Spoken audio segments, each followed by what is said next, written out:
Halo pemirsa GPR TV dari Sabang sampai Merauke, dari Miangas hingga Pulau Rote.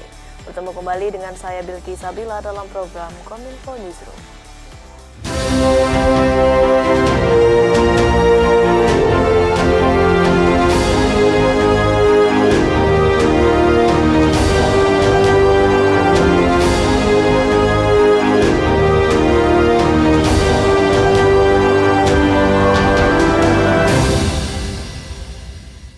Pemirsa, inilah Kominfo Newsroom selengkapnya. Bertepatan dengan peringatan Hari Pahlawan 2023, Presiden Republik Indonesia Joko Widodo memimpin upacara ziarah nasional di Taman Makam Pahlawan Kalibata, Jakarta Selatan. Presiden didampingi Wapres Ma'ruf Amin juga melaksanakan tabur bunga dan berdoa di pusara para pahlawan yang telah gugur.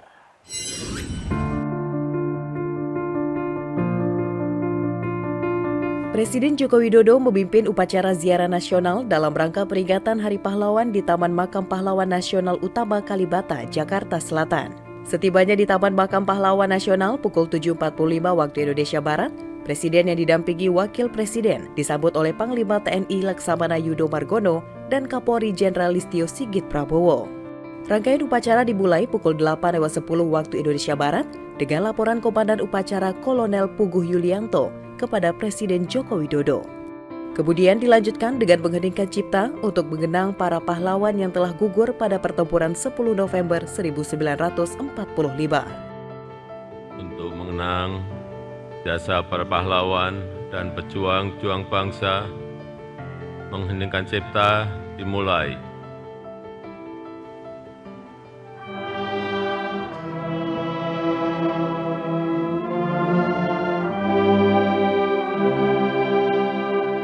Prosesi selanjutnya, Presiden dan Wakil Presiden meletakkan karangan dan tabur bunga, serta berdoa di pusara para pahlawan. Adapun tabur bunga antara lain dilakukan sejumlah tokoh, mulai dari pusara Presiden ketiga Republik Indonesia B.J. Habibie dan pusara almarhumah Ibu Negara Hasri Ainun Habibie, almarhumah Ibu Negara Ani Yudhoyono, pusara Wakil Presiden Republik Indonesia keempat almarhum Ubar Wirahadi Kusuma, dan pusara mantan Panglima TNI Jenderal Purnawirawan Abdul Haris Nasution.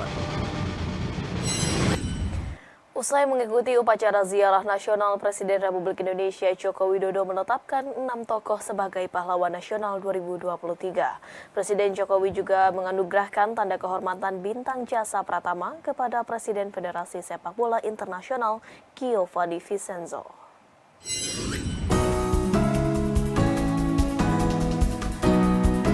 Pada peringatan Hari Pahlawan 10 November 2023, pemerintah Indonesia kembali menetapkan gelar pahlawan nasional kepada 6 tokoh dari berbagai daerah yang telah berjasa bagi bangsa dan negara. Penganugerahan ini berdasarkan keputusan Presiden Republik Indonesia nomor 115/TK/tahun 2023 tentang penganugerahan gelar pahlawan nasional yang ditetapkan di Jakarta pada tanggal 6 November 2023.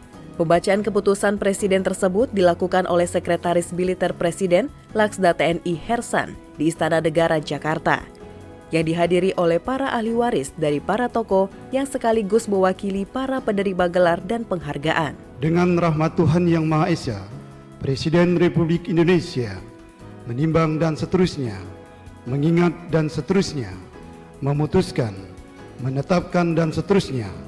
Kesatu, menganugerahkan gelar pahlawan nasional kepada mereka yang namanya tersebut dalam lampiran keputusan ini sebagai penghargaan dan penghormatan yang tinggi atas jasa-jasanya yang luar biasa, yang semasa hidupnya pernah memimpin dan melakukan perjuangan bersenjata atau perjuangan politik atau perjuangan dalam bidang lain untuk mencapai, merebut, mempertahankan, dan mengisi kemerdekaan, serta mewujudkan persatuan dan kesatuan bangsa.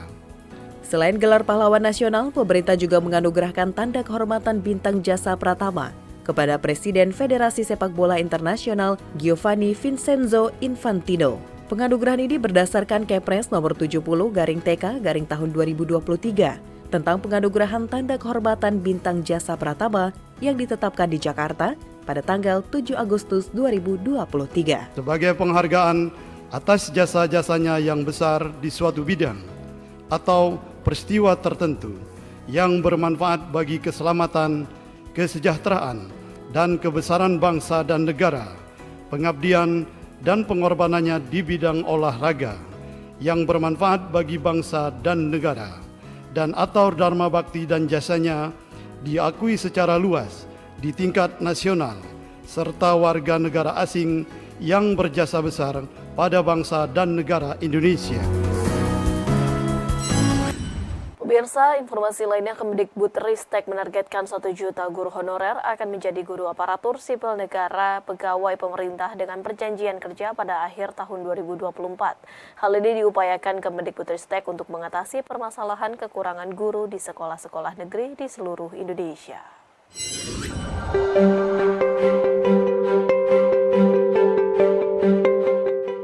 Kementerian Pendidikan, Kebudayaan, Riset, dan Teknologi menargetkan sebanyak 1 juta guru honorer akan menjadi guru aparatur sipil negara pegawai pemerintah dengan perjanjian kerja ASN P3K pada akhir 2024. Direktur Jenderal Guru dan Tenaga Kependidikan Kemendikbudristek Duduk Suryani mengatakan, upaya ini dilakukan agar tidak ada lagi guru honorer di Indonesia yang nantinya seluruh rombongan belajar dan mata pelajaran di sekolah-sekolah negeri sebagian besarnya diampu oleh para guru dari ASN P3K.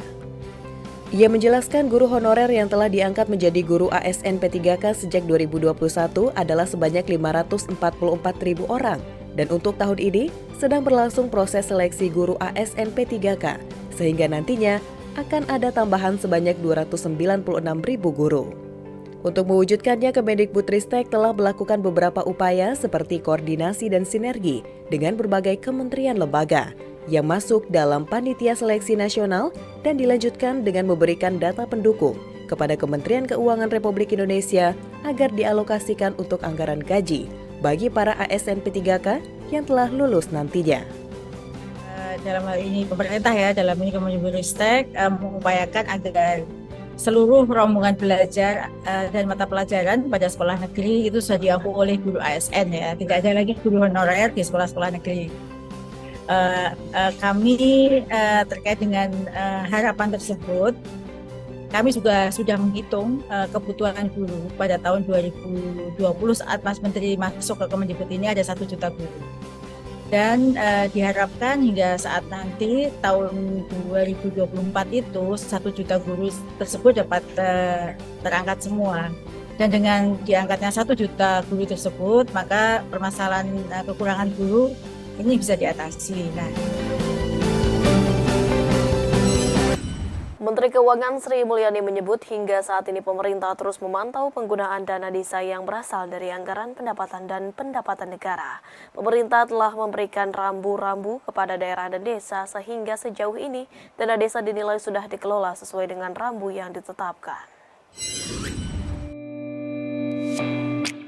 Menteri Keuangan Sri Mulyani saat mendampingi Wakil Presiden Republik Indonesia Ma'ruf Amin dalam memberikan konferensi pers di Istana Wakil Presiden Jakarta, menyebutkan hingga saat ini pemerintah terus memantau penggunaan dana desa yang berasal dari anggaran pendapatan dan belanja negara, sehingga tidak ada penyalahgunaan untuk hal lain.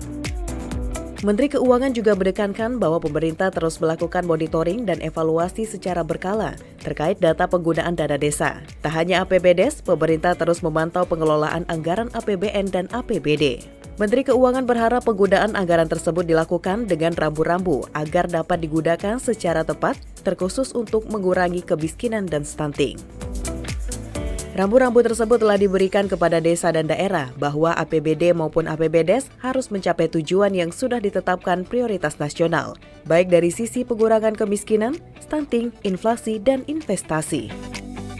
Untuk APBDes kita ada 3 menteri yang mengatur, yaitu Menteri Desa, Menteri Bappenas, dan dari Menteri Keuangan itu join untuk memberikan pedoman penggunaan dari APBDes tersebut. Termasuk pada saat umpamanya situasi yang sangat istimewa kita bisa menjadikan dalam bentuk BLT waktu terjadinya COVID kemarin. Jadi dalam hal ini rambu-rambu yang sudah diberikan kepada desa, kepada daerah, apakah kabupaten, kota, dan provinsi, itu tujuannya adalah APBD maupun APBDes harus mencapai tujuan-tujuan yang sudah ditetapkan prioritas nasional. Apakah itu dari sisi pengurangan kemiskinan atau kemiskinan ekstrim, stunting, inflasi, dan investasi. Itu kita monitor terus dengan data yang semuanya sudah mengetahui daerah-daerah dan kemudian dibuat evaluasi berkala. Itu yang menjadi salah satu pegangan sehingga tidak digunakan untuk tujuan-tujuan yang lain. Pemirsa, usai jeda kami akan kembali dengan segmen lainnya, tetaplah bersama kami.